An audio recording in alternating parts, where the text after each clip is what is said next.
Welcome back, everybody. As you can see, today is another theme stream show. Yesterday or last week, I gave my prequel thoughts, delved into a tiny bit of the EU and whatnot, but I'm going to try to stick to just the original trilogy lore this time. So before I do get started, I also do want to say thank you to everybody who got me above 4,000 hours. I am finally up to 4,000 hours. Thank God. So when I am ready to finally monetize, I could do so without too much difficulty, and I am able to fully monetize.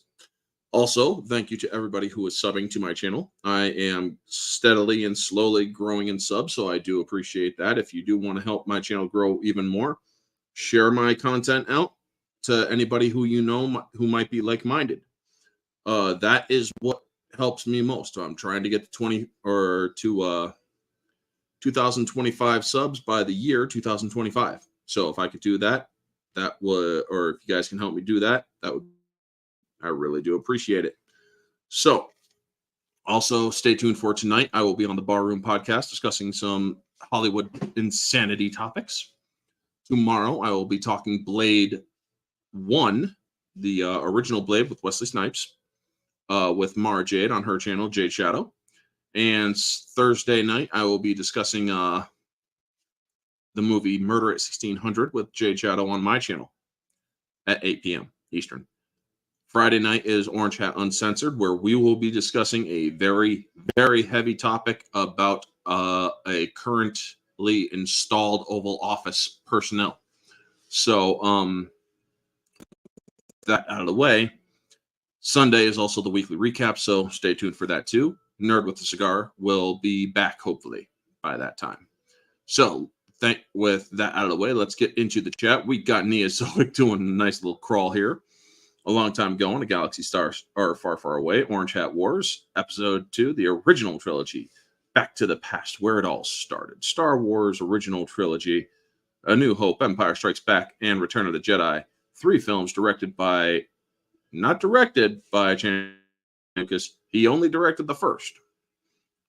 Senator Irvin Kirchner and Senator Richard Markin. Yep. All right. So you did get that right. I didn't read all the way through. My mistake. Namaste. Or mea culpa. Of the Galactic Republic, a Jedi Grand Master Orange Hat and his Jedi Order have returned to discover and discuss the secrets and origin to find out if the beginning is all hope or if it has darkness at the start. So, with that, there's also, in all seriousness, how to do. Good to see you, man. Vanya, good to see you. He's one of the loyals, folks. So, the original trilogy. Let's see here. Do I have any banners? My thoughts on the original trilogy. And I don't think I do. But, yes. Make sure that you, use a pickaxe on that like button because apparently I didn't edit it to say lightsaber. So I am not going to be putting up any footage of Star Wars because we all know that Disney will strike that stuff really darn quick.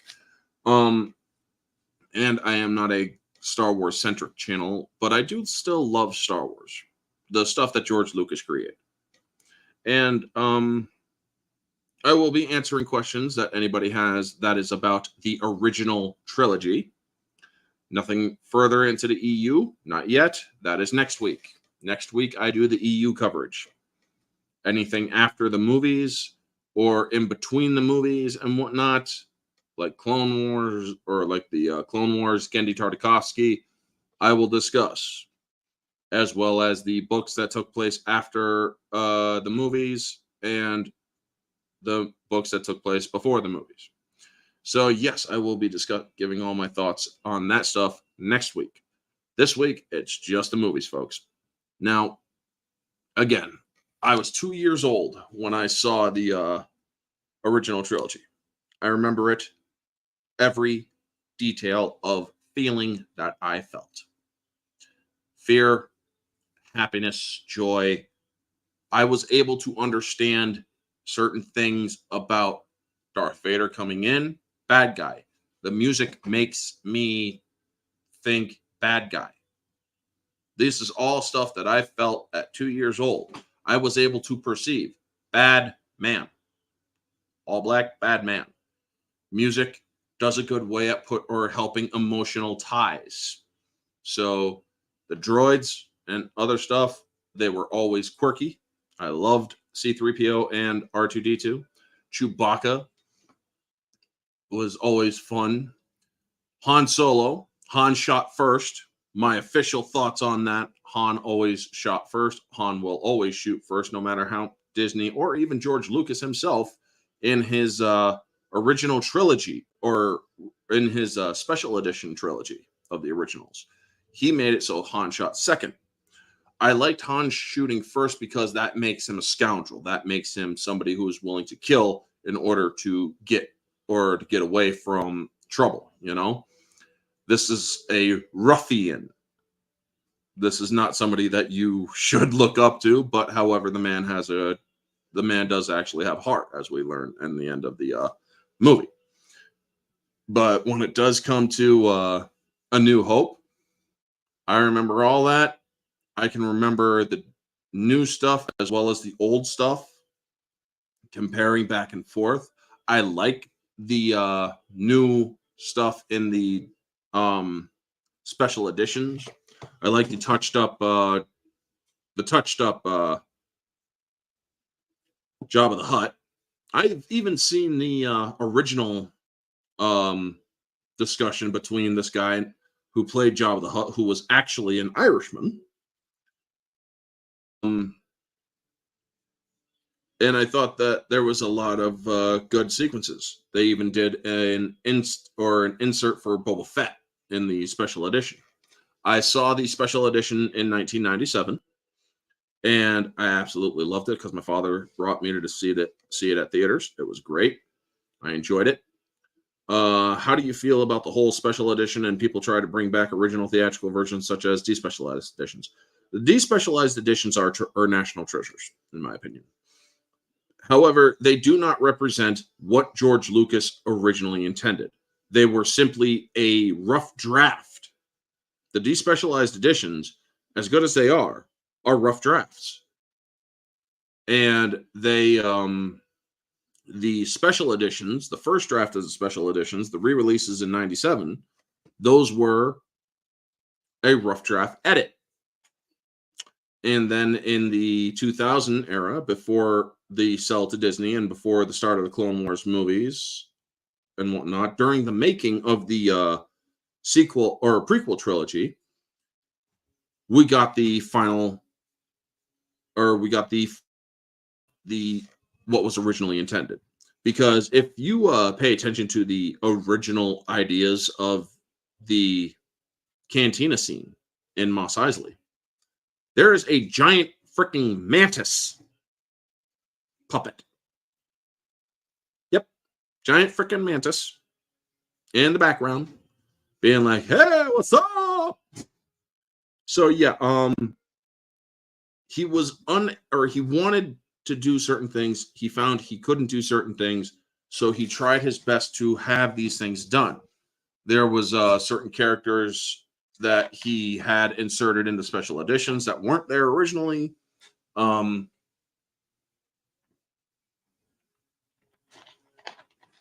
think that a lot of it was good additions, some of it not so good. I do not acknowledge McClunky. I do not acknowledge that. That is Disney. I will give my thoughts further on that on the Disney discussion in 2 weeks from now. But yeah, are a lot of people who also claim there was no diversity in Star Wars. I want it made clear, all of the Mos Eisley and Tatooine sequences, all of the extras were, well, people of color and people who lived in Tunisia, where Mos Eisley was filmed. I think that when George Lucas wanted to update what he had originally intended, A lot of people say, oh, the special editions aren't that good.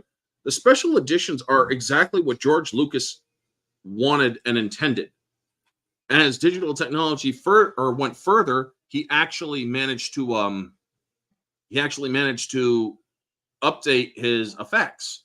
Star Wars, the original trilogy, is a constantly evolving trilogy. Thanks to George Lucas, it was a multiple evolution trilogy. Went through several revolutions and evolutions, and in some ways devolutions. I am not a fan of the improved version of the Wampa, because we saw the Wampa in the despecialized edition, and I feel that it would have been better if their improved version had looked more akin to the version that was in the original cut of Empire Strikes Back.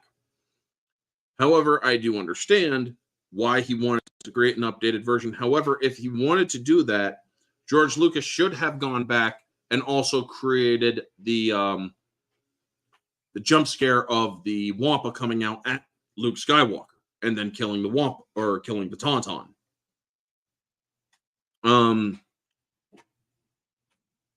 So not to mention the fight between Obi-Wan Kenobi and Darth Vader. A lot of people are like, that's just old guys swinging sticks, man. Actually, yeah, it may have been. Choreography was different in the 70s. You couldn't have done what they wanted to do in the 70s, unfortunately, that we can now do today. Yes, they still had sword choreographers and such. However, I think that they did good with what they had, because when it comes to the lightsabers of the 70s and 80s films, you have to understand it took a lot to get those finished. Fun fact, George Lucas originally wanted to film on adaptation of Flash Gordon, but can't due to inability to obtain the rights, which led to, he wanted to tell a space epic, a space odyssey, a space opera, so to speak. And that is what he eventually did. And let me tell you, folks, when it came to making Star Wars, the original, A New Hope, which only became A New Hope later on, because originally it was just called Star Wars back in 1977. George Lucas nearly died making that movie. After that movie came out, he had a heart attack. And that is why he didn't direct episodes 5 and 6, Empire and Jedi. Because he was told, you have to back off of these movies so you don't put yourself through that stress. And when it came to making it, if you watch the Empire of Dreams documentary, which is the making of the Star Wars trilogy with Irving Kershner, Markin, and them, you learn a lot of cool things. For instance, George Lucas Star Wars almost was pulled. In fact, they actually did pull it for a small period of time, but he eventually got it to come back, or to go forward, and he's like, just let me finish my movie, please. I guarantee you this movie will be a hit. But the people at Fox Studios, they were like, hey, we're sick of you and your science movie, man, because there were so many problems filming that movie. Hey, Becky Brown, good to see you. Thank you for stopping in. I appreciate it. And thank you to all the people on X, and we got 5 people on YouTube. So hello to all 5 of you. Make sure that you smash the like button, or stab it with the lightsaber or something. But yeah, when he was making it, man, they did not like it at all. People were like, oh my God, man, your stuff is not making us look good. But he had also paid for all this marketing, toys, cereal, all this stuff also went into the marketing for this film. Does the original trilogy and prequel trilogy count as indie films? No. The first Star Wars is sort of an indie film. However, it was grabbed by the studio. And the studios picked it up, and, well, we all know what went on from there. But upon release of Star Wars, everybody was basically holding their collective breaths, the ones who were involved in making Star Wars. The actors, the director, or George Lucas, John Williams, who everybody's like, why weren't you putting contemporary music at the time into this movie? It was a controversy to put John Williams' music into Star Wars. And he's like, well, I just feel that this is more appropriate as it is a space fantasy, not meant to have rock and roll and shit. I honestly couldn't think of any songs in the 70s that could help improve Star Wars in any shape, way, or manner. There is no song made in the 70s from 70 to 77 or even to 76 or 77 that could improve that could be put into Star Wars and have it work. It just doesn't exist. So John Williams' original score, masterclass. John Williams, when he passes on, I believe he is retired now, but when he passes on, the world is going to lose a talent that few will ever have the privilege of knowing. I would love to meet John Williams if I ever could, man. I am a huge fan of his music. Jaws, E.T., Memoirs of a Geisha. There are so many other stuff that he has done. I can't name them all. Star Wars, obviously. Indiana Jones. John Williams did so much stuff. Hey, Conroy, good to see you. To be honest, was never much of a fan of Star Wars. Hey, and that's okay, Vanya. That's okay. We all have different opinions, and different opinions are welcome here. And, yeah. However, folks, if you do have a difference of opinion, keep it civil. I have no problems with differences of opinion. However, if you become uncivil in my chat, I will boot you and claim, oh, anti-free speech, all that shit you want. I did not allow incivility in my chat. This isn't a democracy. But anyway, there's a republic. Now, speaking of which, there are some stuff in these movies, like the Sand People. One of the fun things there. You know how you see the sand person going like this with his gaffy stick and whatnot? Well, did you know that that was actually a... they did a nice little trick where they actually just repeated the motion with the camera itself. So the guy only did it once like this. So when it shows him doing it like this multiple times, it's because they are just repeating the action and reversing it and repeating it again. Lovely movie magic there. Anthony Daniels, who plays C-3PO. That man deserves all the frickin' respect in the world, because he was so claustrophobic in the C-3PO suit. He had to be extremely thin. Also, Kenny Baker, man, who was R2D2. Who was R2D2. I remember the story of how he was inside that bucket. And they're like, move him along, and he's giving a smile, and they're like, you don't have to smile, man. They're not going to see your face. But you know what? He was just doing what he could to make it work. Kenny Baker deserves all the respect as well for making R2D2 work. I mean, yes, later on they started doing digital doubles and whatnot in the prequel trilogy, but still in the original trilogy, it wasn't, you couldn't do the digital stuff yet. And another fun thing, when I saw when I was watching when you watch the special edition on VHS, the gold or the silvers, I had the golds, which was full screen. I wanted the silvers, which was widescreen, but I can't find them anymore, and they cost a mint if you can.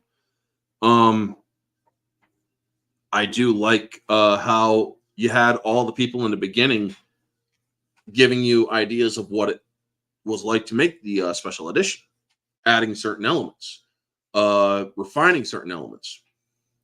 Neozoic. Also, when Obi-Wan Kenobi or Ben scares off the sand people, they use the sound of a crate dragon. Yes, originally it was the sound of a crate dragon. Nowadays, it's they have evolved the sound so weirdly.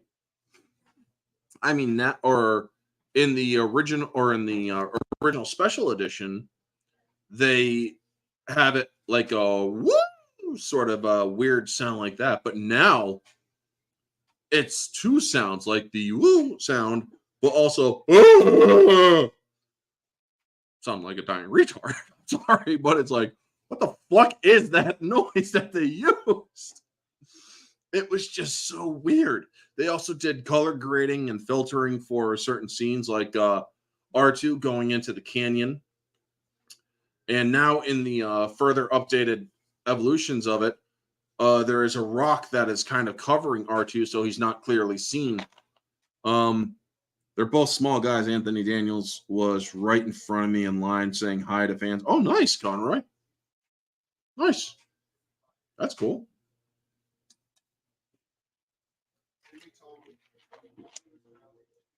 But yeah, I mean, I know some obscure stuff from these things, man. Fun facts and whatnot. But yeah, when they did there's one channel that I will shout out, Stupendous Wave. He does both Disney and EU lore. I focus on a lot of the EU lore that he does, like the thoughts of Vader when Alderaan was destroyed. He was accepting of it, but overall he thought that Moff Tarkin was a nutcase. He actually wanted to kill Moff Tarkin. However, Palpatine wouldn't allow Moff Tarkin to be killed. Now, there are several things that happens. Say when I sense something, a presence I haven't felt since, and then he storms off. It's like, you know what you're sensing, dude? You're sensing a presence you haven't felt since Mustafar. Now, it was after the prequel trilogy that we all saw what happened to Anakin Skywalker, why he is in that suit. And I will discuss what it is like in the Darth Vader suit upon EU discussion next week. And I will even bring down the book to actually read from it of the what it is like inside that suit. I'm telling you, folks, it ain't comfortable.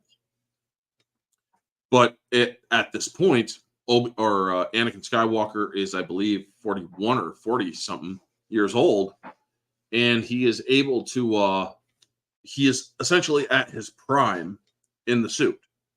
He is finally used to it, and he's able to make use of it. And I also like in that movie, you don't see any hesitation in Vader. The second that Obi-Wan brings up his saber to submit to the will of the Force, and Vader strikes him down, it's like he didn't even hesitate. That is what's known as anger, because he was attacking Kenobi,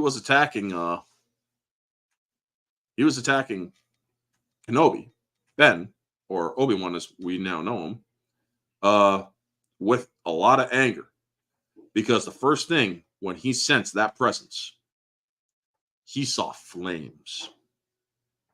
He saw fire. He felt like he was back on that lava shore.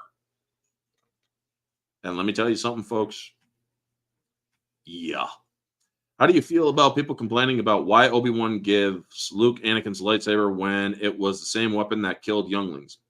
It is not the tool that matters. It is the person using it. Yes, this weapon is your life. This is the weapon of a Jedi Knight. A more elegant weapon for a more civilized age.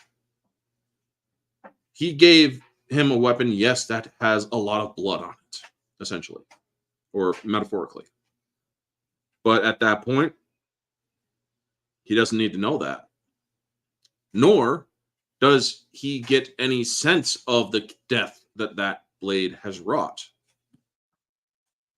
Now, for those of them complaining about it, grow up. You are becoming overly sensitive in trying to modernize these stories. These stories, if you want to look at it from a real fun point of view, these stories took place billions of years ago in a galaxy far, far away.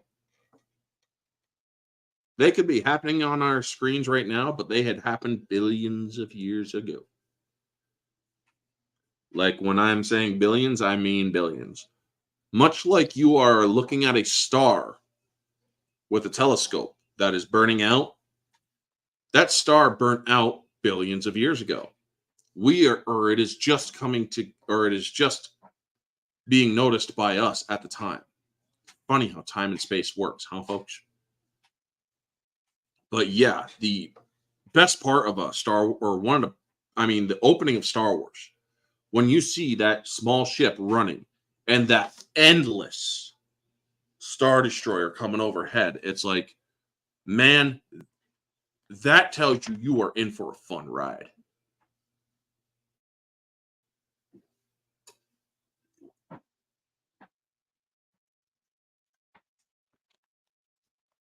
But getting on to it,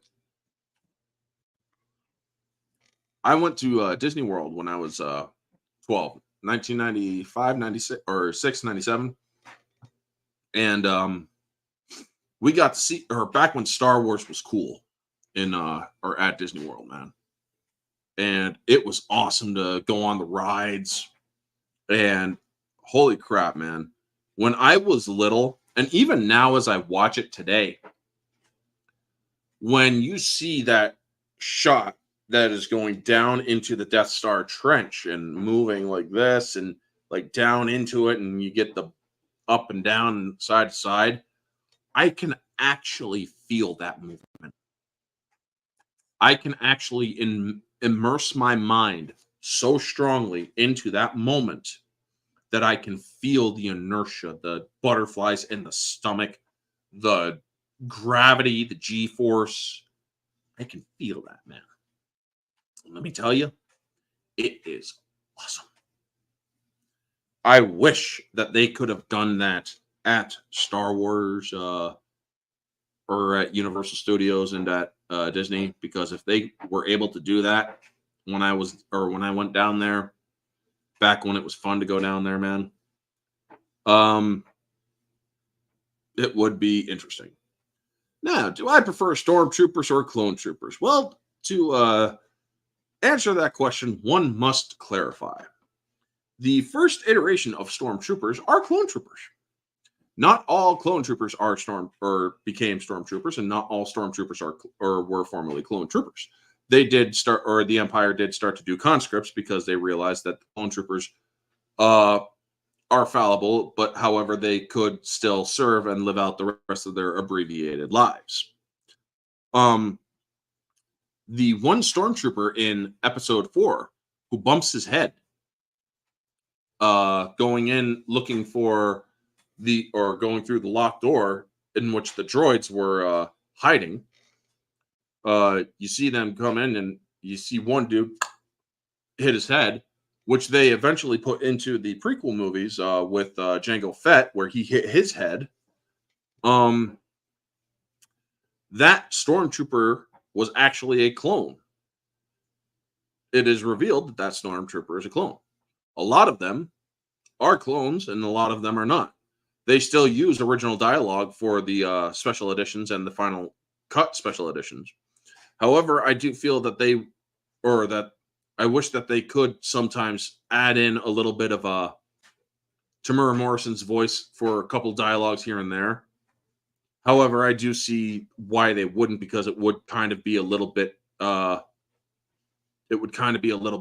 confusing to hear Tamura Morrison Boba Fett and then Tamura Morrison or Stormtroopers, because at this point, 20 years down the line, 30, so you got to look 30 years. Most clone troopers are in their 60s. So yeah, the Clone Wars. So yeah, 30 or 30, 36 or 33 years. Yeah, 60 odd years, man, or 60. They're approaching 70 years in their lives.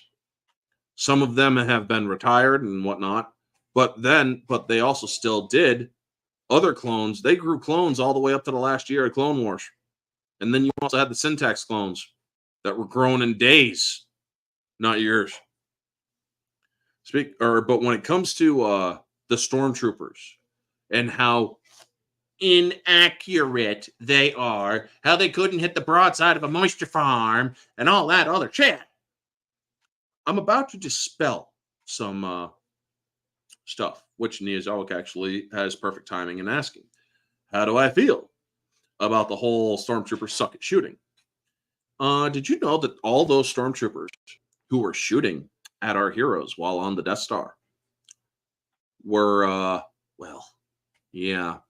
After it was revealed that these people busted out Princess Leia, all Stormtroopers who were engaging were ordered to miss. I bet you didn't know that, folks. Yes, all Stormtroopers who were ordered to hunt down these rebel insurgents were ordered to miss. They were ordered to lead them to their ship, make it look as convincing as possible, because they had already put a homing beacon on the Falcon. And that way they could follow that ship back to the rebellion. Yeah, they wanted her to escape and whatnot. After Tarkin said put all systems on alert, or all people on alert and whatnot, he tells them, what we don't hear is that other order: do not shoot to kill, shoot to scare. Miss or aim close, but miss your targets. We do not want these ones dead. And so, yeah, or they knew that they were giving a lot of these Stormtroopers orders to essentially die, especially if they get shot, they can't shoot back to kill. But yes, they were under orders, folks. A lot of them were under orders. Now, just so you all know, there's also a very kind of a common sense fact about shooting and whatnot. If your target is moving, chances are you're not going to hit them very easily. And if your target is moving in erratic motions and whatnot, chances are you're not going to hit them that easily. Chances are you're not even going to hit them at all. Now, if these were scout troopers who were trained for accuracy, well, let's just say that there would be a lot worse, or the rebels would have been a lot worse off. Now, Janet from another planet. It is so good to see you, beautiful Janet. How to do? Can't wait to discuss Friday night shit show with you, because boy, do we got a big topic. When was that order first explained, since the fan meme of Stormtroopers can't shoot? It was actually, I believe, in the book. I have not read the books, but I heard that it was actually ordered in the books. Or, wonderful thing, folks, there's what's known as deductive reasoning. Why would they kill the rebels when they put a fucking homing beacon on their ship? Huh. it does not make sense to kill them and then let them and then make it put a homing beacon on their ship. Doesn't make sense. Sorry, it just doesn't. So it's called deductive reasoning. Back when people were watching Star Wars, even when I was a freaking kid, I could understand deductive reasoning. Why wouldn't, or everybody's like, oh, stormtroopers suck. They were ordered to miss. Well, what's their excuse for Empire Strikes Back? They wanted them to miss again because they wanted time for Luke to be captured by Vader. And they also wanted them alive because if you remember, Calrissian take the princess and the Wookiee to my ship. They want them alive. But then again, if you are not paying attention to the important intricacies of the dialogue, you will miss these things. Well, why are they so inaccurate in Return of the Jedi? Because it's also called they want frickin' information. And by the way, if you noticed in Return of the Jedi, they weren't that inaccurate. They were actually shooting for effect because this time they had no reason to leave them alive. They wanted to crush the rebellion and they started shooting for effect.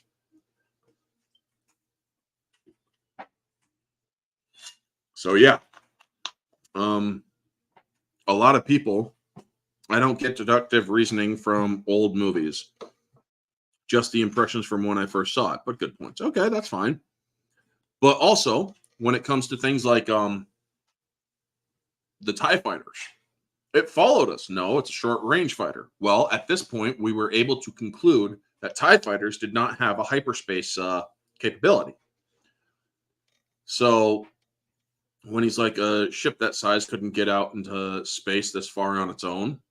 Also, what you don't realize, if you look at the pilots, you know those tubes that go down like this and that little plate that's on their chest?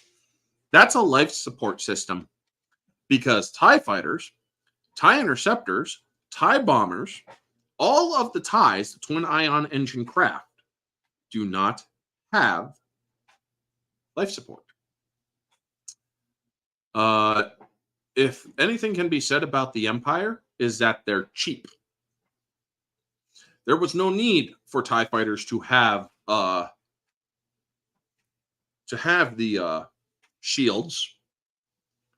They didn't think anybody would be stupid enough to go after them. They wanted the ships to have the screaming sound because they wanted to inspire fear. Now, the TIE fighter of Darth Vader, that was a prototype TIE fighter. And that one did have a hyperspace. Well, here's the thing. I will also bring this up in the Disney discussion in 2 weeks. The person who designed the miniaturized hyperspace module that went into Darth Vader's TIE fighter was killed. His notes destroyed when the Death Star blew up. So, yeah. Also, something that was also from deductive reasoning for me when I was younger, it seems that there was and it was later confirmed, not everybody on the Death Star were happy about Alderaan being destroyed. You know how they said stand by and then stand by again? The person that was doing that had decided to betray the Empire after Alderaan was destroyed. He didn't have to say stand by twice. He chose to. Turns out he had family on Alderaan, and he was willing to die to join them. Also, isn't it ironic that people complain about the prequels having bad dialogue when the original trilogy has it too, since actors like Hamill and Ford say that the old OG dialogue is clunky. Yes, it is older dialogue from the 70s. Now, yes, there is also a different era of time. But when it does come to this sort of tale that you are telling a space opera, you are going to have a different way of speaking. You know? You are going to have an older way of speaking, a more measured and a more proper way of speaking. Now, getting on to episode 5, Return of Empire Strikes Back, and I'm going to address this right now. The kiss. Because there are a lot of people out there who love to say, oh, it was incest and all that shit. First off, yes, Luke had a crush on Leia. It was very clear in episode 4 when he's like, you think a princess and a guy like me? No. And he realized that, well, the kid liked him. Or the kid liked the princess. Except here's the thing. Yes, they are related. No, they never had sexual intercourse. So no, there was no incest. Also, if you have half a brain and you're paying attention to the scene in which Luke and Leia kiss, well, then you know that Leia solely kissed Luke, not because she wanted to get in his pants, not because she wanted to be in a relationship with him, but to make Han jealous. He just pissed her off in a way that it's like, you need to learn a lesson. So kiss the other guy, make him jealous. It worked. It freaking worked. Now, also, they are unaware of their familial connection. So, yeah, they are not going to really be thinking about, oh my God, we're brother and sister, we shouldn't kiss. Because they didn't even know they were brother and sister. So all those people who are complaining about it 30, 40, almost 50 years after the fact, go fuck yourselves. You are complaining about something without using your heads. You are complaining about something that you are not fully versed in, especially it makes me think you didn't even watch the films. It makes me think you read the outline and whatnot. It makes me think that you know rudimentary knowledge of the movies, and that's about it. But it tells me that you never watched the movie to begin with. Because if you had, you'd know the whole context already, and you wouldn't make these absurd and stupid and, yes, retarded conclusions. I'm sorry, folks. I'm not going to beat around the bush. I am going to give it to you straight. I am not going to frickin' hide my disdain for certain people who think that, oh, they were willingly committing incest. Incest is the sexual intercourse between two blood-related members or two blood-related people. Incest never occurred in Star Wars. A kiss, it does not make sexual intercourse. Hold on a second. I need to sneeze.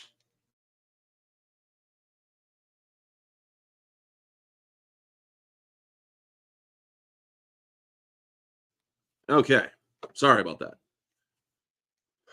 Also, Also, in the universe, I recall Palpatine was shocked that Alderaan was destroyed. Yes, he was one who gave the order to Tarkin to destroy the planet, but he didn't expect Alderaan. That would come later on down the line. Yes, Palpatine was a psychopath. Palpatine was willing to sacrifice planets and destroy planets if they ever dared stand up against him. But he did not expect Tarkin to wipe out Alderaan. That was he was actually going to kill Tarkin for the failure of the Death Star if Tarkin had left, had evacuated. But Tarkin was so built up on his or high up on his ego that he stayed. Evacuate in a moment of triumph. I think you overestimate their chances. It's like, dude, get the fuck off your ship, you know? But getting back to Empire Strikes Back, a lot of people complain about the dialogue between Yoda and Obi-Wan, or rather Obi-Wan to Luke.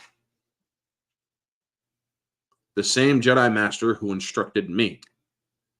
Well, as we all know, in the prequel trilogy, Obi-Wan was taught by Qui-Gon. But we also learned something in episode 2 of Star Wars, in which Yoda instructed younglings in the intricacies of lightsaber or lightsaber combat, in the beginning stages of lightsaber combat and whatnot. But he also taught them other things, philosophy, history, and also in getting in tune with the Force, feeling the Force. So yes, it is not a mistake for now, or it is not what's the word I'm looking for? Inconsistent for Ben to say that Yoda instructed him. He could have indeed instructed him as he was a youngling. Did you prefer Palpatine Darth Sidious's reaction to the destruction of the Death Star in the EU, or the one from Robot Chicken? That is unrelated to the stream. However, I love both of them. Yes, Palpatine wasn't happy about the Death Star being blown up, and Vader eventually did fly off to meet up with him. But in Empire Strikes Back, I remember the original Emperor who had the makeup and was talking to Vader. The person in the makeup, the face of the Emperor, was a woman at the time. And then it had a male do the voice. And then, as the special edition came up, they had they did the same thing. It still was the same. But then the refined special edition, they finally had Palpatine from episode 3 talking to Vader. And they even added a little bit of dialogue. I have no doubt that this boy is the offspring of Anakin Skywalker. How is that possible? Search your feelings, Lord Vader. You'll know it to be true. He could destroy us. And such. So yes, you see that or I do like how they actually finally created that. And they did that during the filming of episode 3.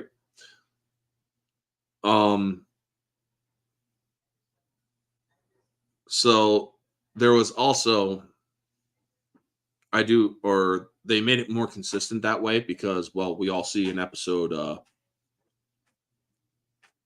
6 that Palpatine looks different from the Emperor in the Empire Strikes Back. Now, the Snow Battle of Hoth was when we were first introduced to the robot chickens, by the way. The ATSTs, all-terrain scout walkers, or all-terrain scout transports. And the AT-ATs, Imperial walkers, all-terrain assault transports.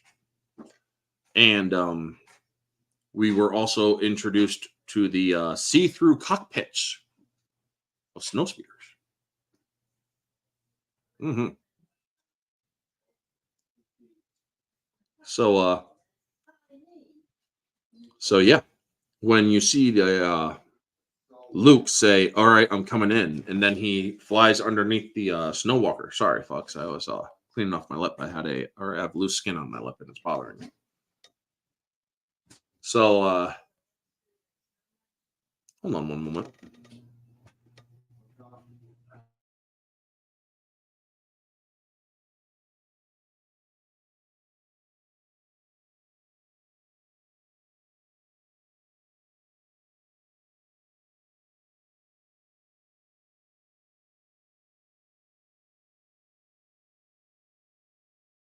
All right.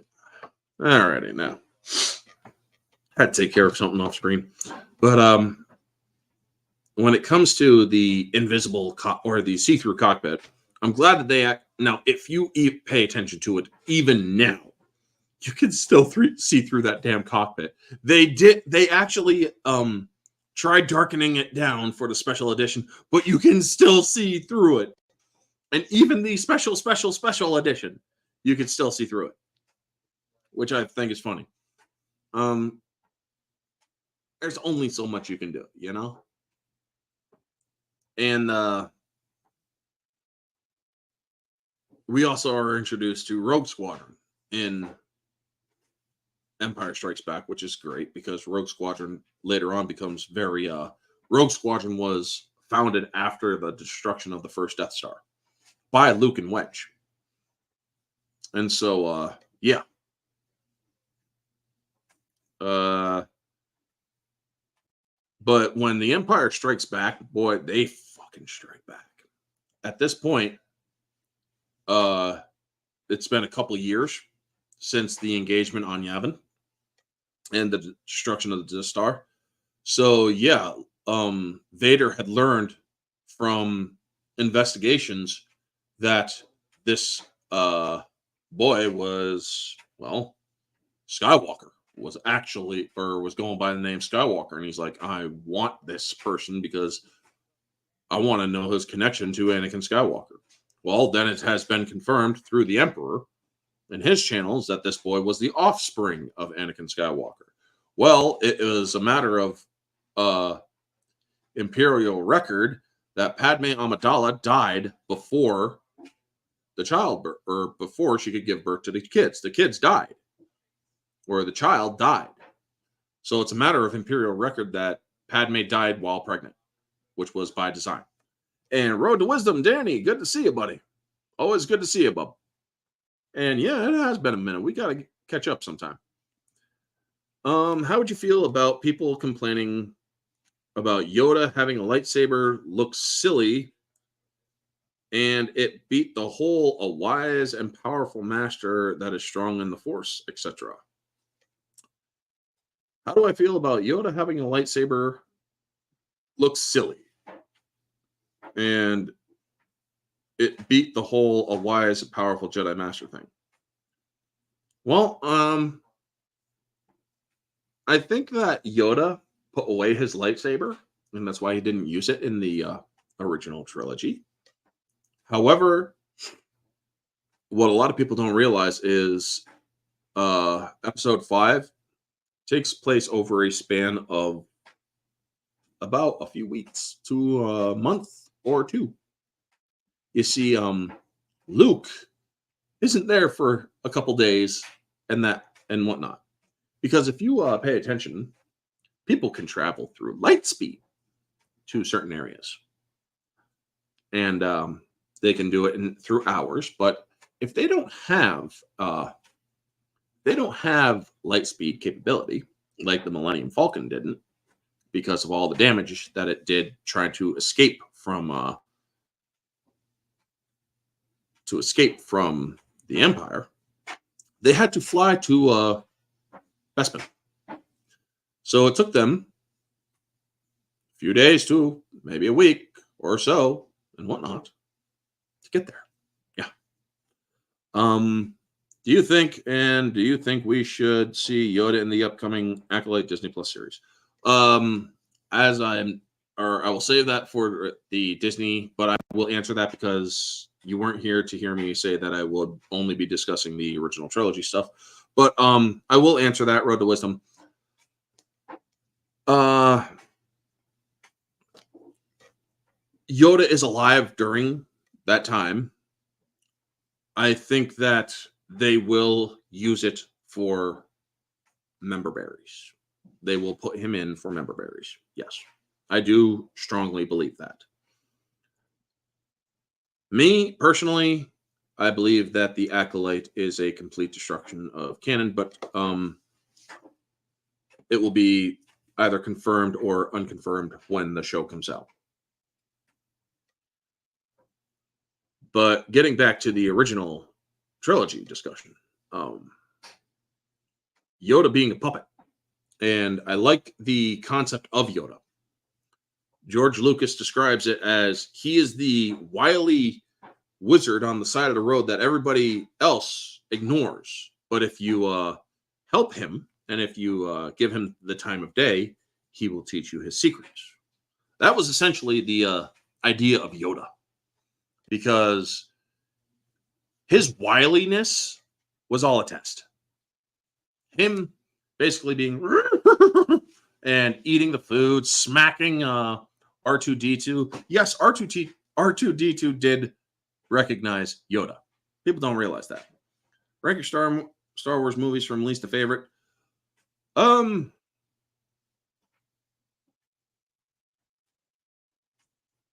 For you, or because I don't know how long you'll be here, Danny, I will do it right now. Least to favorite.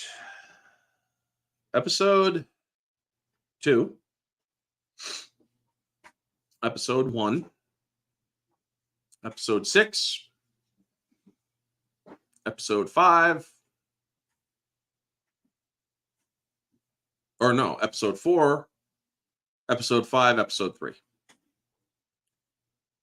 I do not include the Disney movies. I'm sorry. I just don't. I am an EU person. When it comes to Solo and Rogue One, they and the Disney trilogy, they are all at the bottom of the list, equal to the absolute worst. I'm sorry. I can't get into them. I have been a part of Star Wars, and I found that when I watched those movies, they have entertainment factor, but I don't include them in my rankings. That's just how I am, but sorry. Also, people forget that Yoda needs the lightsaber when he encounters a Sith or someone that is equally powerful in the Force. Yoda kept his lightsaber, but he knew he would not need it anymore, because he knew that the dark side aura on Dagobah would shield him from the Emperor and Vader. They would never find him. And believe me, the Emperor tried. The Emperor would send out people looking for Yoda because he often mused about his battle with Yoda in the Imperial Senate. So, yeah.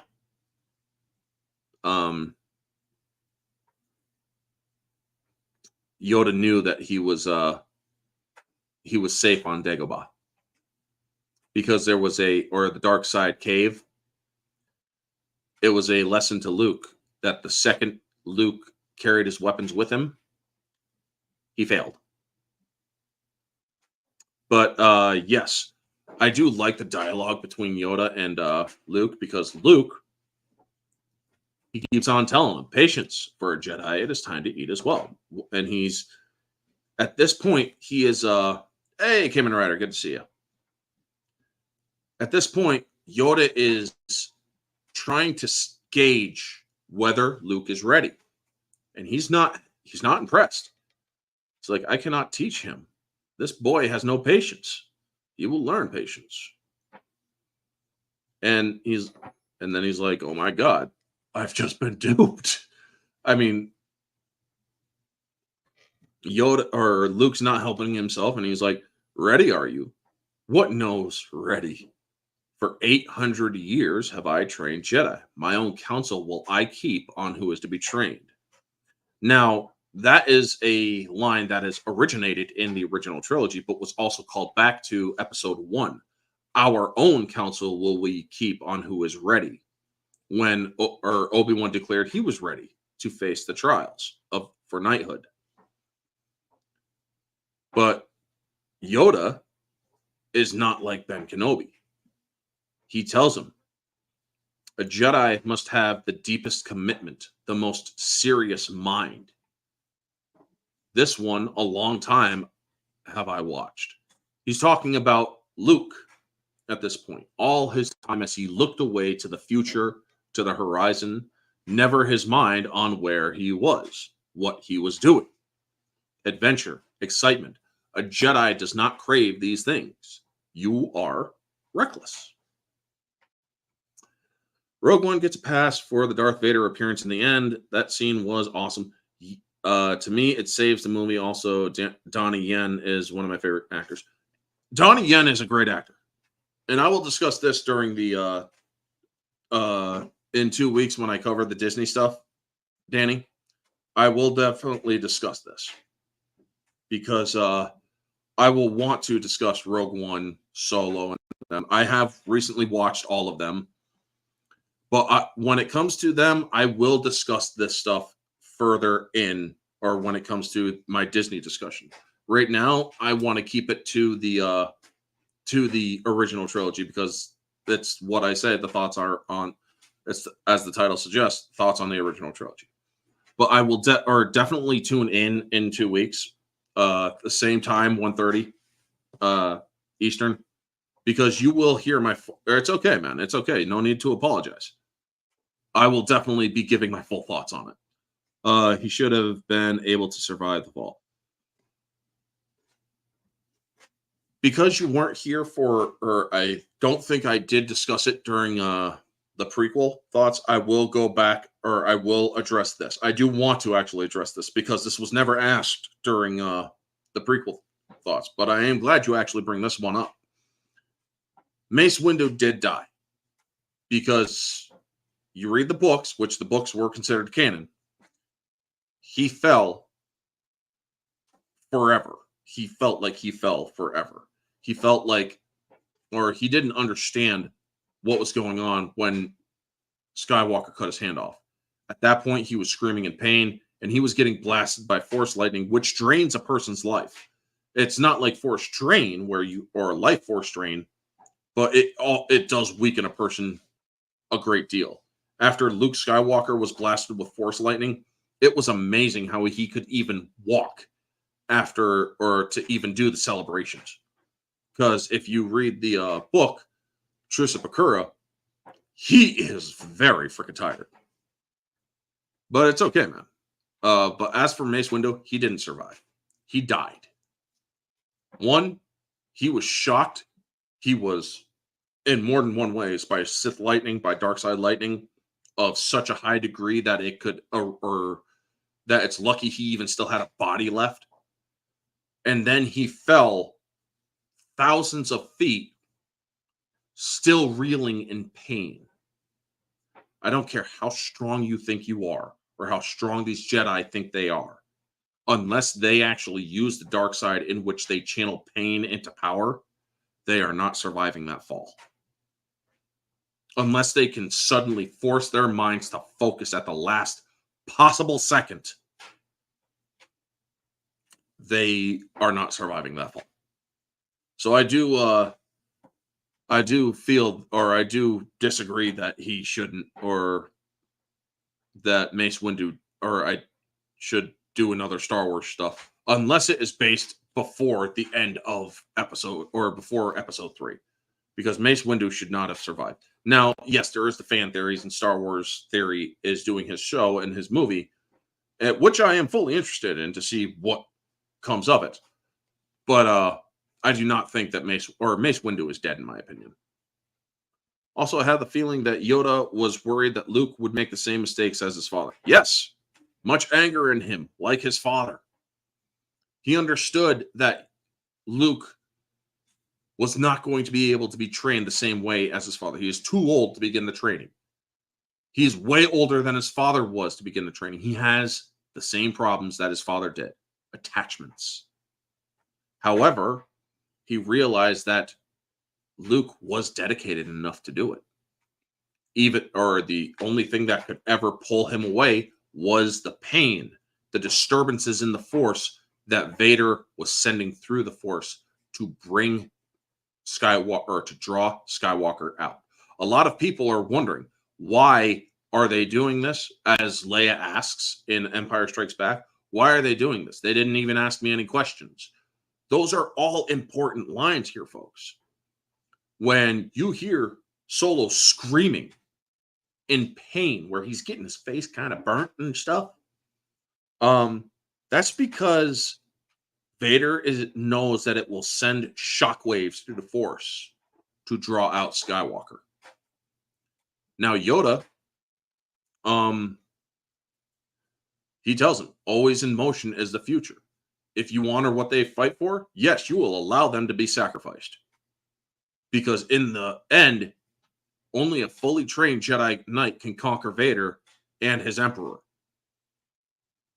If you end your training now, if you choose the quick and easy path as Vader did, you'll become an agent of evil. He's telling him, you have to have the patience of a Jedi. Now, yes, Luke failed when he ended his training under Yoda. And Yoda told him, told you I did. Reckless is he. Now matters are worse. That boy is our last hope. No, there is another.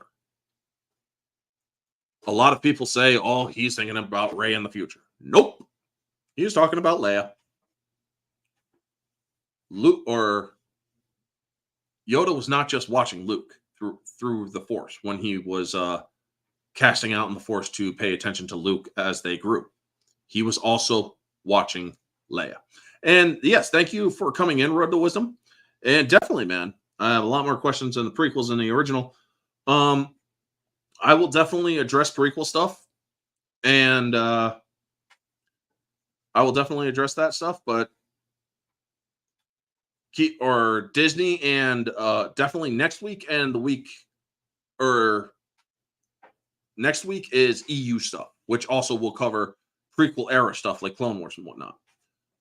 Disney stuff will cover a lot of the Filoni Clone Wars and the other Disney content.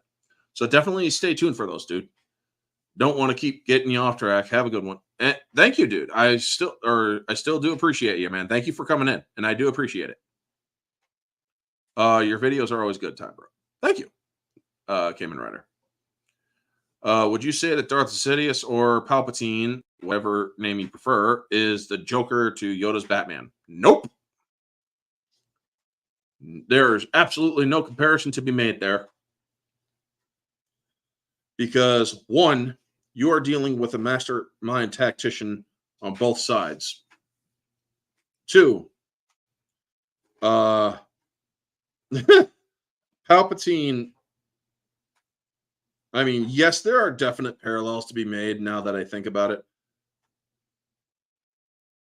But Yoda is willing to kill. Batman isn't. Yoda went there with full intention to kill the Emperor. Or at least to try to. He failed. Because he realized his mistakes in that he was teaching the Jedi Order how to fight an ancient enemy that no longer existed. So yeah. It's very disingenuous to make that sort of comparison. Especially since Batman doesn't hide from the universe for 20 odd years. Just saying. But yes, Yoda, I always loved Yoda and always will love Yoda because Yoda is the bomb. Yoda bomb. And I do like Bad Lip Reader's music video of Siegel Stop It Now, where it's Yoda's song, essentially. It is so freaking funny. Poking my knees, not fun. And I say, Siegel, stop it now. Oh my God, it's so freaking fun. But yes, Yoda, everything he did had purpose. And I love when he's like, or when I can't, it's too big. Size matters not. The best lines in all of Star Wars is Yoda's monologue there. Size matters not. Look at me. Judge me by my size, do you? As well, you should not. For my ally is the Force, and a powerful ally it is. Life creates it, makes it grow. Its energy surrounds us and binds us. Luminous beings are we, not this crude matter. You must feel the Force around you, here between you, me, the land or the tree, the rock, yes, even between the land and the ship. And when Luke tells him, it's like, you want the impossible. Well, what does Yoda do? the impossible. Luke couldn't lift the X-Wing, so Yoda plops that sucker right on his, or right next to him, and he's like, now are you willing to listen? Are you? And he's like, I don't believe it. That is why you fail. You think that this is all fantastical stuff that we have done. We are capable of more than we could ever understand. We are capable of anything we put our minds to through the Force. Anything is essentially possible. And I love that because when he tells him, he's like, there's something not right here. I feel cold. That place is strong within the dark side of the Force. And you must go. What's in there? Only what you take with you. And he tells him, your weapons, you will not need them.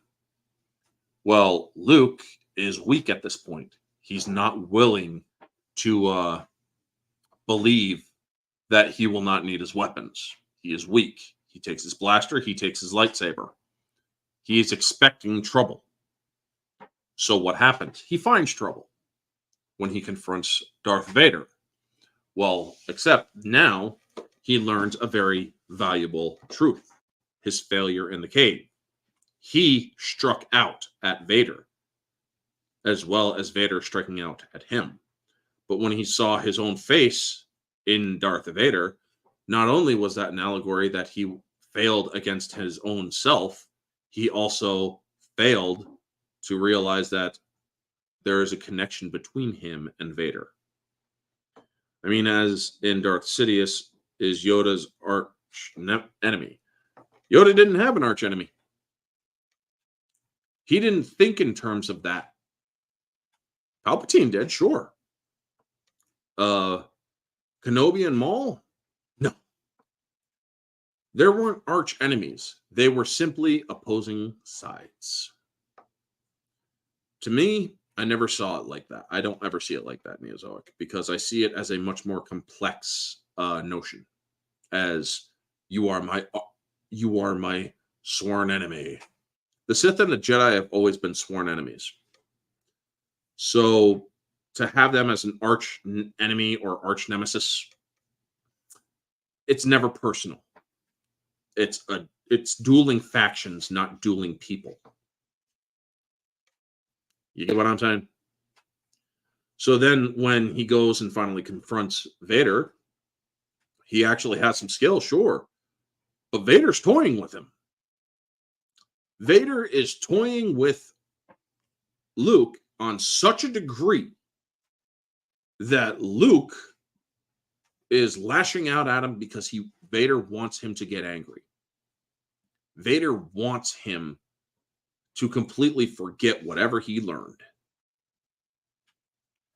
And he wants him to understand, you're not going to beat me unless you get angry, unless you give in to your hatred.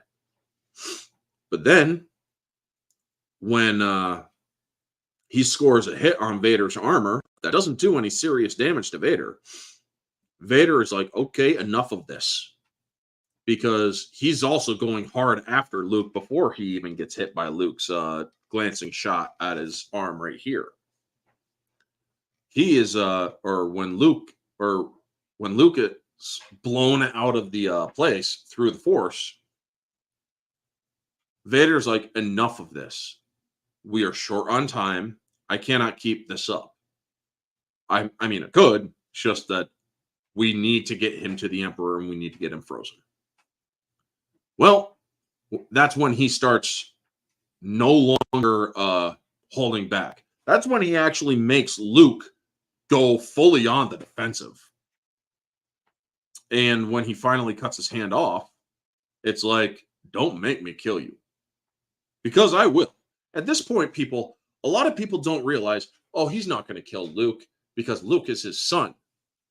At this point, Vader does not give two shits that Luke is his son. He's doing that to inflict pain on Luke. He wants to confuse Luke. He wants to essentially make Luke so vulnerable that he is willing to use the truth as a weapon.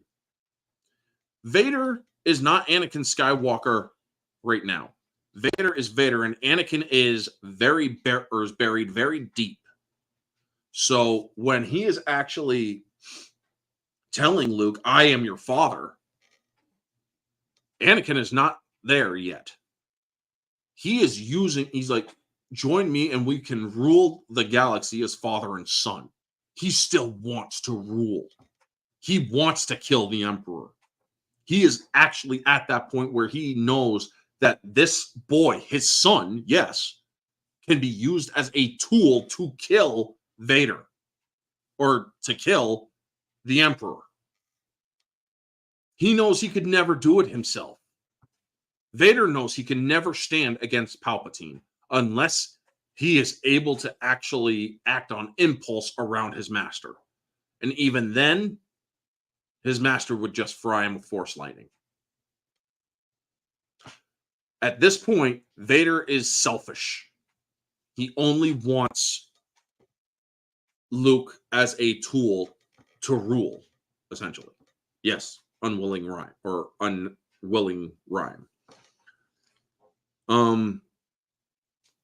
So when Return of the Jedi comes around, Han is in Carbonite. By the way, that "I love you, I know," a lot of people are like, "Hey, that's actually pretty good," and that's actually really romantic line. It's also because people were freaking hungry. They wanted to go to fucking lunch, and they're like, "Just don't freaking think about it. Just say it or just do it. All right, go. I love you. I know. We got it. What? No, that's it. That's Han." You know? And a lot of people don't realize this. Harrison Ford didn't want to come back for Return of the Jedi. He wanted Han to die in the Carbonite. He wanted him to die in the Carbonite and not live. Unfortunately, people would have been like, "Fuck no, you bring his ass back." So he came back for Return of the Jedi. And I'm glad he did. He put aside his reservations to finally put aside the role of Han Solo, and he came back to portray him once more so that they could get free of the Carbonite and whatnot, or get him free and save the galaxy. So getting to Return of the Jedi, well, gosh, pretty sure there was a controversial thing here as well. Pretty sure people in the chat will actually bring it up if they're, or right now I'm blanking. But we also have 11 people watching on X and 3 people watching on Twitter. Thank you to all those people who are watching, by the way. So the great stuff with Empire Strikes Back. I do like the Sarlacc pit as improved, or the improved Sarlacc pit. A lot of people give Boba Fett, who unfortunately died rather by mistake, they're like, dies like a bitch and or everybody loves him. Here's the thing. We understood that Boba Fett was special. Yes, he may have died through sheer dint of stupidity or of dumb luck. But make no mistake, the man freaking tricked all the other bounty hunters and got a hold of Solo. So, yeah. It's the stuff that you hear off screen inside of the lore in between the movies about Boba Fett that you realize that when Darth Vader specifically tells Boba Fett no disintegrations, this is a guy that probably is tougher than most people will think. You know? This is a guy that has to be told specifically not to kill anybody. So it's like, okay, I will probably not want to fuck with this man. Not to mention he understood the ploy that Han Solo did, because it was done to his father in episode 2, Attack of the Clones by Kenobi. He understood that somebody could just dead float in space and then fly off. So, yes, Boba Fett was extremely skilled. Yes, he ended up dying by sheer stupidity of dumb luck. Boba Fett, where? And it's like, he's focused on Luke. He's not focused on some blind oaf right next to him. He doesn't care about that guy. He's focused on Luke because Luke just humiliated him, knocked him on his ass. And it's like, fuck this, I'm going to kill the bastard now. Well, shit. My freaking jetpack just launched me into the damn thing, and there's no way that my jetpack is going to work right now. So, yeah. Yeah, people forget that Anakin and Vader are two different people, which is why Kenobi said that your father was killed by Darth Vader. They are not two different people. They are the same person. However, it is essentially dissociative identity. Or it is a sense of extreme denial. Because after he learned that he could reach his son, Anakin started to stir. The second that he lost Luke to hyperspace, when they finally got, or when the Falcon was restored thanks to R2-D2's efforts in Empire Strikes Back, everybody on the ship of the Executor, or on the bridge of the Executor, expected to be executed at any second. When Vader just walked off, I mean, you saw Admiral Piet. He's like making sure to watch Vader as he walks off, thinking, I'm about to die any second now. Well, it turns out that wasn't the case, thankfully. But yes, that was the moment that Anakin Skywalker actually started to stir. And people don't realize that. How did you feel about people's criticism of Boba Fett was wasted in Episode 6? I do believe he served a purpose to the point where he needed to be, or served the purpose. Yes, he could have been utilized a little bit more. Sure. But I do not think that George Lucas thought that Boba Fett could be made of anything else other than what he was at the time. Because I don't think that George Lucas even agreed at first that Boba Fett survived. He actually had to be warmed up to the idea that that Boba Fett survived. And then when people started taking over for writing about Boba Fett and whatnot, then he had to approve of that stuff. And he did eventually. He actually is like, okay, you guys are making him actually pretty more interesting now. There you go. Shout out to Karen Travis. So, yeah, I don't think he was wasted. I think he was used as intended, and it bore unexpected fruit. That's how I would put it. But getting back to Return of the Jedi and whatnot, he did, or Luke then, or after they save Han Solo from Jabba and the Rancor, mind you, a lot of people don't realize that Rancor was a young Rancor. Also, it was small because it was stunted for its age. Because, well, yeah. If you were to look at a fully sized Rancor, to give you guys an idea, let's see here. Do I have anything that I can use? Well, yeah, my wallet here. Baby Rancor. Return of the Jedi Rancor. Return of the Jedi Rancor.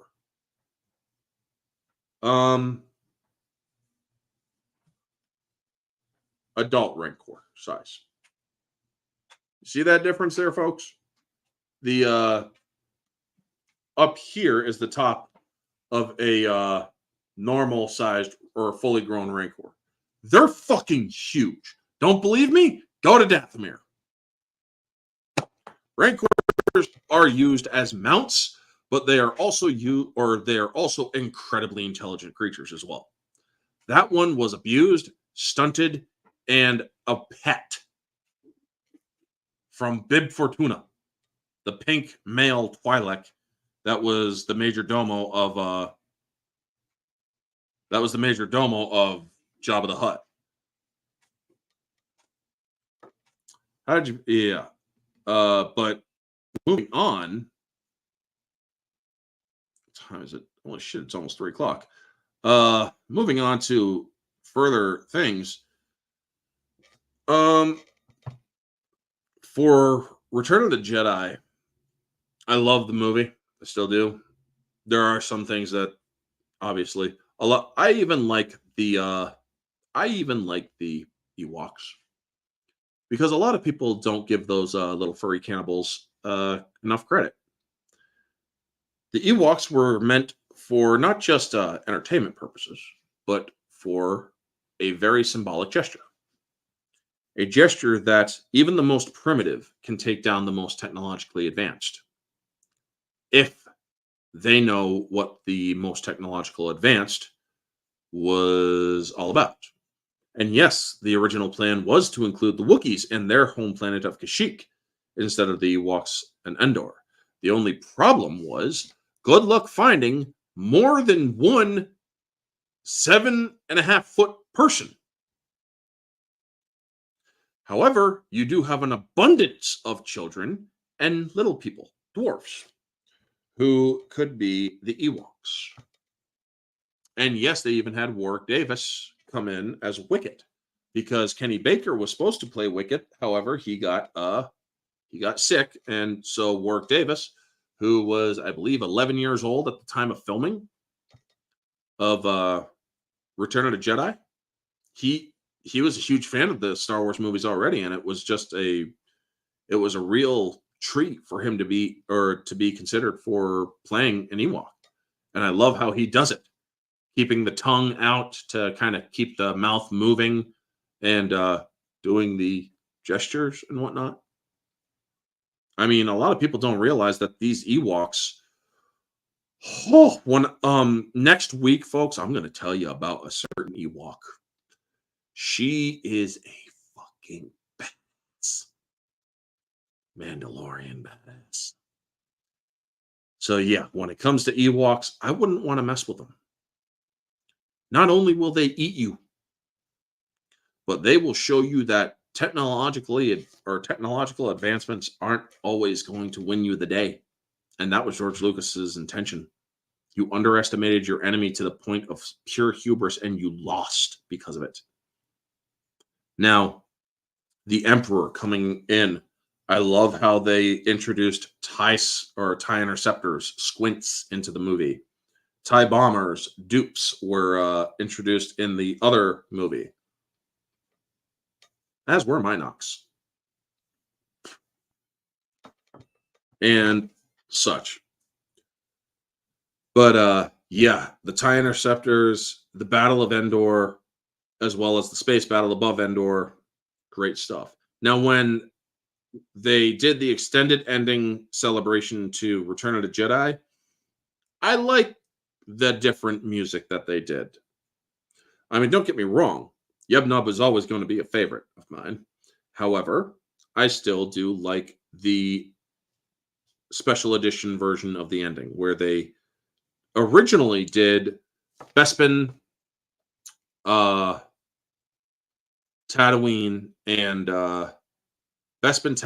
and Coruscant.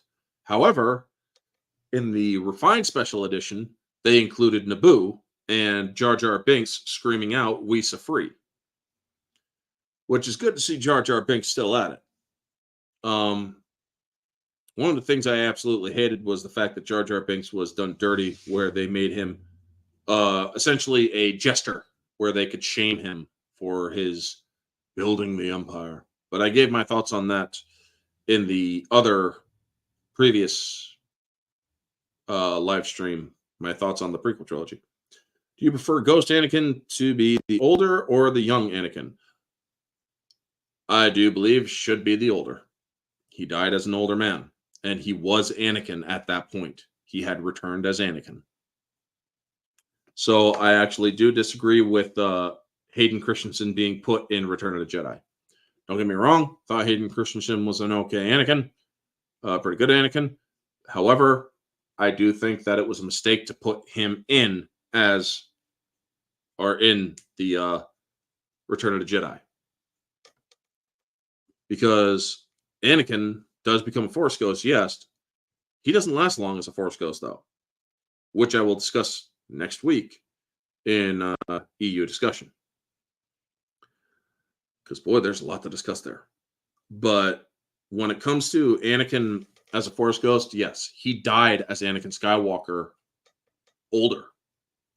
Doesn't make sense for him to die or to come back, as a younger Anakin Skywalker. Now, another thing, in the special edition, they took off David Prowse's eyebrows. Or was it David Prowse? Who played Anakin Skywalker in the original? I think it was David. I think it was Prowse, yeah. Could have been somebody else. But let me know in the chat who it was. But in the beginning, it was Vader had eyebrows in the original Return of the Jedi. But then they actually had to go through and get rid of the eyebrows because, well, Anakin burned in a lake of lava or in a lava shore burst. And, well, yeah, no eyebrows. So it made sense. And I do like that moment where Luke finally gives in and goes after Vader. The music there was absolute beauty. And it also shows that Luke was fallible to the dark side. Now, the whole, or going back to Dagobah to visit Yoda before Yoda dies, there was something that George Lucas did. This is how much George Lucas wanted his movies to be good, folks. This is how much he did. He went to child psychologists to get their thoughts on whether or not kids would be able to understand and accept that Anakin or that Vader is Anakin Skywalker. He actually went to these people. It's like, could these kids understand this? Could they accept it? And he found out, yes, they could. And so he kept it the way he did. Otherwise, he would have changed it. It would have just been a lie told by Vader. But no, he kept it. And so then it was placed in the movie. Now, when Yoda finally tells or talks to him about it, he's like, told you, did he? Yes. Unexpected this is. And unfortunate. And while Yoda or Luke was like, what? Unfortunate that I know the truth? No. Unfortunate that you rushed to face him. That you're incomplete was your training. David Prowse, yeah. It was him. Okay, good. That you weren't ready for the burden. Luke wasn't ready for that kind of bomb to drop on him. I mean, we all saw how he reacted. Now, another thing that a lot of people don't understand is, well, it's now changed a little bit because people or apparently Disney fucking listened to a lot of the detractors. The death of the Emperor. I do not like the added dialogue where Vader goes, no. I don't like that. I like it where it's quiet, where Anakin is looking at his son being fried, back at the Emperor, back to his son, and then just lashes out. There is no need for dialogue there. Absolutely no need there. If I was head of Lucasfilm, I would do a re-release of it, a master cut. My mistake, Sebastian Shaw. Yes, Sebastian Shaw. Thank you. Is the one who played Ghost Anakin. Thank you. Thank you. Thank you. Thank you. Hey, Geek Archivist. Good to see you, man. I knew it was some guy named Shaw. Sebastian Shaw. Yeah. I prefer him to be Ghost Anakin. And yeah, Howdy Pierce. Good to see you. Yep. David Prost was in the suit, but then it was Sebastian Shaw in the suit for the face. I agree, Orange, about that moment. Why add dialogue to a moment that didn't need it? Exactly. Is the one who Darth Vader in suit. Yeah. Yep. But when it comes to that moment, they did not need to give Vader any additional dialogue. They really didn't. And especially in that moment, it was actually terrible dialogue, if you ask me. No. It's like, dude, what are you, fucking Frankenstein? Shut up. That's how I would have handled it. It's like, shut up, dude. No, do not. No, there's no need for that. So the part that Disney actually unfortunately listened to was the fact that when he throws him down the shaft, they actually they actually stop Palpatine screaming and casting Sith lightning shortly before he dies, or shortly before the explosion. Originally, he's screaming all the way down and casting Force lightning all the way down, which contradicts how he survives for the Disney trilogy, which I will discuss in 2 weeks. And we will return to this moment, folks. Trust me, we will. But yes, they apparently changed it up a little bit to just do a small little pause on the screen. And, well, yeah. But yeah, another thing I do like is that nobody was helping Luke Skywalker carry Vader. Because at this point, why didn't anybody try to stop Luke Skywalker? All these people saw Vader bring Luke Skywalker in to see the Emperor, and Luke Skywalker was carrying out a dying Darth Vader. Where the fuck was the Emperor? People don't realize the Empire, or those people, were also trying to get the hell out because they realized the Death Star was about to blow. But also, it's like, dude just went in with the two most powerful beings in the galaxy and just fucking walked out alive. How? We ain't fucking with him. It's called deductive reasoning, folks. Employ it. A lot of deductive reasoning was used in the original trilogy because they understood that people were able to draw the right conclusions with the information at hand. So when it came to things like the Kiss, like the TIE fighters, like, and all the other stuff that I discussed earlier, goddamn, folks, deductive reasoning and logic, using your mind, using your brains to understand this shit, it really works. Unfortunately, Disney doesn't pay attention to any of that crap because they don't like it. Also the Sice Noodles improved musical number with Yaza and the three singers, female Rhodian, the Twi'lek, and that other one that a lot of people thought was Mara Jade, which wasn't Mara Jade. It's I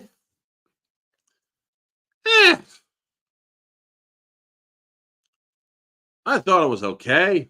Although I thought it was also fucking corny as fuck, to be completely honest. Between the space dog fights from A New Hope and Return of the Jedi, which was the most entertaining in your opinion?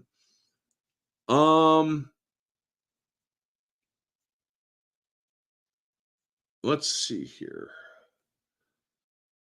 The dogfight for A New Hope, I absolutely love. The dogfight was more chaotic in Return of the Jedi. The dogfight in or the dogfights in A New Hope were based on World War II footage, and they really wanted to make it more authentic as authentic as possible. Where it was a lot more spectacle in Return of the Jedi. This is or between Duel of Luke and Vader, which one is your favorite? Empire Strikes Back or Jedi? Honestly, I like them both equally because in one you have Vader toying with Luke, and in the other you have Vader learning, oh shit, he's actually quite skilled now. He's learned way more than I could expect him to. And shit, he actually got the better of me. But yeah, Neozoic, I like them both, man, because they're two sides to the same coin, essentially. And that's what I like about them. And yes, there are parallels, the high ground and such. Why Vader threw the lightsaber at Luke instead of tried going up after him. He's like, I ain't falling for this shit again. Nope. Fuck that. And a lot of people also ask the question, well, why didn't Vader's lightsaber turn off when he threw it? People don't realize that there's also a lock indicator, or there is a lock feature for the power indicator on a lightsaber. If you are one of those people who do or wanted a lock feature on the power indicator. Yep. Can't blame me. Both are good. Yes, they are. They're both good. But yeah, when it comes to these movies, I love the original trilogy because I understood all of the nuances. I understood all of the stuff that a lot of people love to complain about. And it drives me fucking bonkers when they go over that stupid shit. Oh, incest, kiss. Fuck off. You don't know the full context and if you do, you're being purposely retarded. Who would win in a duel, Anakin Skywalker or Luke Skywalker in their prime and full potential? Anakin Skywalker in his fullest potential would school Luke Skywalker all day long. Luke Skywalker is skilled, don't get me wrong. But Anakin Skywalker was literally born of the Force. His potential, limitless. If he was trained right, he would have become a very powerful Jedi. By the way, folks, I just found this out recently. Yoda was more powerful than Revan in Revan's prime. So yeah, that's something to keep in mind of. I'm curious, what were your thoughts on the change of Hayden Christensen as a Force Ghost? We discussed this. I like Sebastian Shaw better. Because narratively, or I think it worked out in my opinion because narrative. Yes, they say that you revert back to you were when you were in the light side of the Force, except that Sebastian Shaw's Vader was Anakin, or Sebastian Shaw's Anakin when he got the mask off and stuff. That was him. He should have showed up as a Jedi robes or as something. So yeah, he should have showed up as Sebastian Shaw at his current age, not at the height of his light side or whatever. Those are my thoughts on it. But anyway, an hour 45. Holy shit. We can go for a little bit longer. Is there any other questions that people want to ask about the original trilogy stuff only? Make sure you get them in.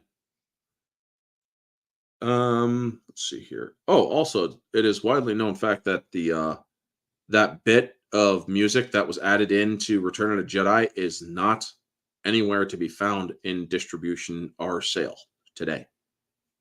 Of any of the you could find it online, sure, but you can't own it anywhere unless you are able to find the tracks.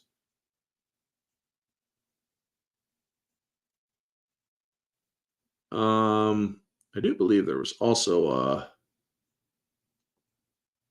let's see here.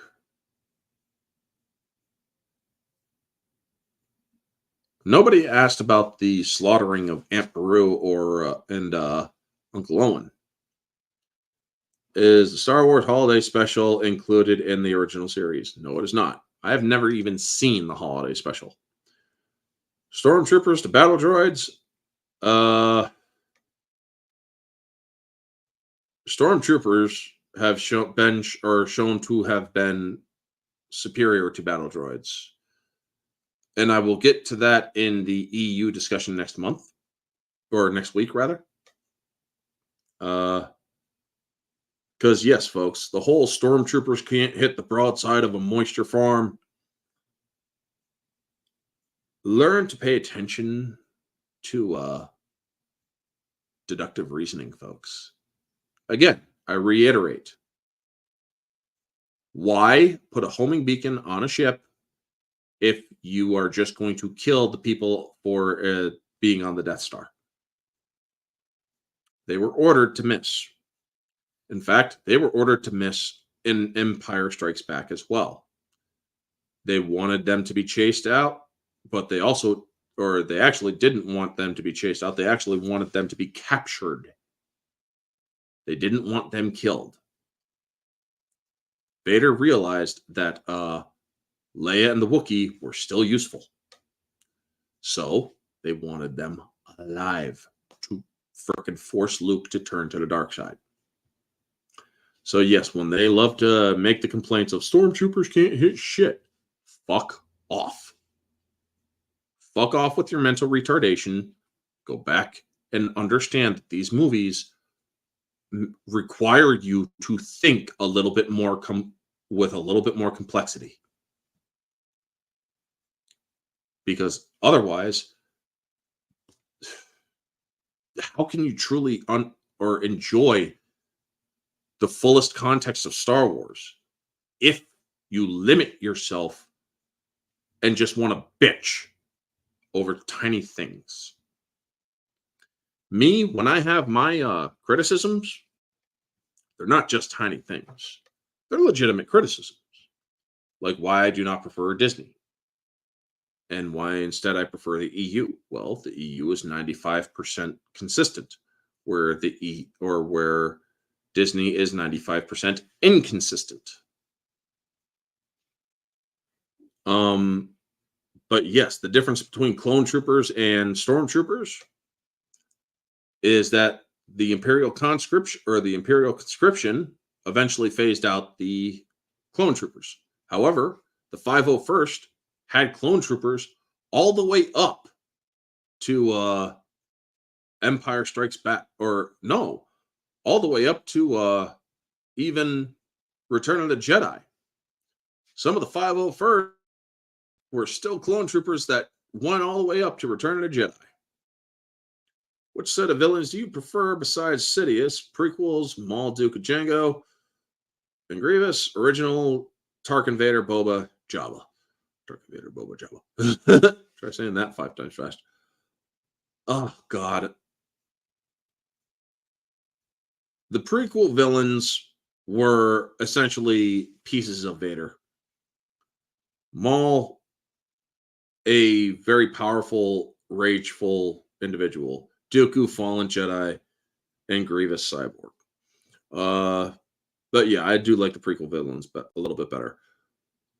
Would you say that Lando is an underrated character in the film?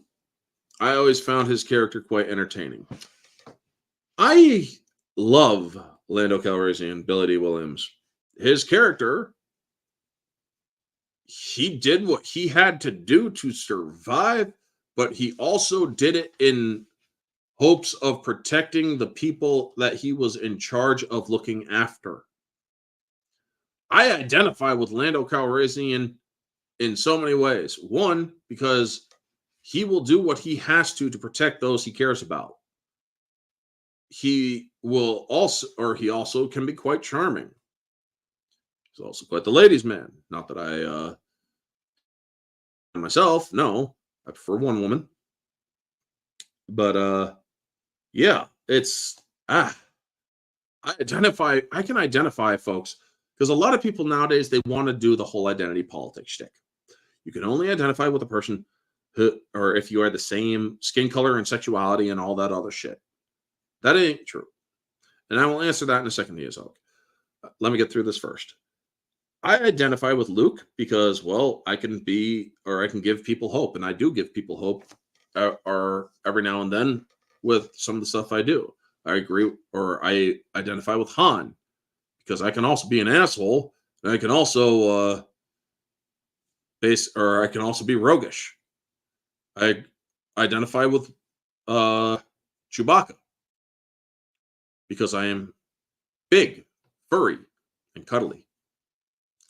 I identify with R2-D2 because, well, his memory is very good. Also, he's very resourceful. I identify with C-3PO. He could be annoying, as can I. I could be very annoying. You guys haven't seen my annoying side yet. Some of you have, but not others. But also, when I'm right, I'm right. Sometimes you should listen to the person who's right, you know? Kind of like what happened in Empire Strikes Back when he's like, or when he's like, of course I'm going to have to replace it. Here you go. Oh, Joey looks back to make sure that C-3PO is not listening. I think we better replace the negative flux power coupling. It's like, well, son of a bitch, you fucking listened, you know? I identify with Leia, smart mouth, and tempestuous at times. I could be tempestuous, yes. I can be very petulant. So, as can she. I mean, I identify with all of them, folks. In some way or another, I can identify with almost every freaking Star Wars character except for the shit that Disney has created. Because they want me to only identify with them if they are based on sexuality or race.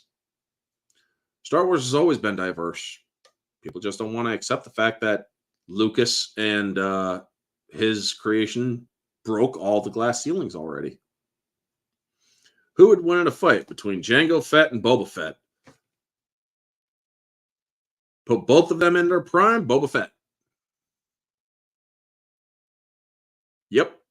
Boba Fett was more skilled than Jango Fett because Boba Fett learned from a wider array of experiences than Jango did. Yes, Jango taught Boba, but Boba also learned from others as well. So yeah, Boba would win that fight. Whew. All right. Well, you know what, folks? I think I am going to start winding it out. I got some dinner I got to make, and then I'm going to... Oh, wow. Pop goes the weasel. And then I'm going to take a watch to some stuff, or take a watch on some TV and whatnot. But I do want to thank everybody who's been in. Neozoic, Geek Archivist, Janet from Another Planet, Vanya, Danny from Road to Wisdom, and everybody else who showed up. Stay tuned for tonight. I'm going to be on the Barroom podcast with, what would you say, Star Wars popularized the whole space opera? Yes, I would. And that's the last question I got, or that I'm going to answer, unless another one pops up at the last second. But yes, thank you to everybody who has showed up. And thank you to everybody on Twitter who watched and whatnot. Leave a like and such. Stay tuned for next week. It is EU discussion, extended universe. Gendy Tartakovsky's Clone Wars, not Filoni's Clone Wars. Filoni is going to be wrapped up in the Disney stuff. So yes, I will be discussing that along or with the Disney. Von, yes, Becky Brown as well. Conroy Riker, thank you so much for joining in as well. Y'all or David, thank you so much. I saw Boba in Dark Empire and he was pretty trash then. I'll discuss that in the EU. Anyway, folks, thank you so much for tuning in. Tonight is the Barroom Podcast, 9 p.m. on Society Reviews channel. Wednesday is on Jade Shadow's channel for 8 p.m. to discuss Blade. 8:30 p.m. most, or I think actually for Blade. 8:30 p.m. for Murder at 1600. I think I'm remembering that correctly because I do believe she had to adjust her schedule a little bit. Also, Friday night is going to be a very important Orange Hat Uncensored, where I'm discussing the some very important stuff about our Commander-in-Chief that people need to hear and understand. So I will also be on Janet from Another Planet Shit Show as I am doing Orange Hat Uncensored, because we both do the same at the same time. We mirror the discussions. Anyway, folks, stay safe. Thank you so much for tuning in. This has been Orange Hat. I love talking Star Wars, so May is always the best time to do it. Anyway, folks, thank you so much. Y'all have a wonderful day, and always remember to stay humble. Peace.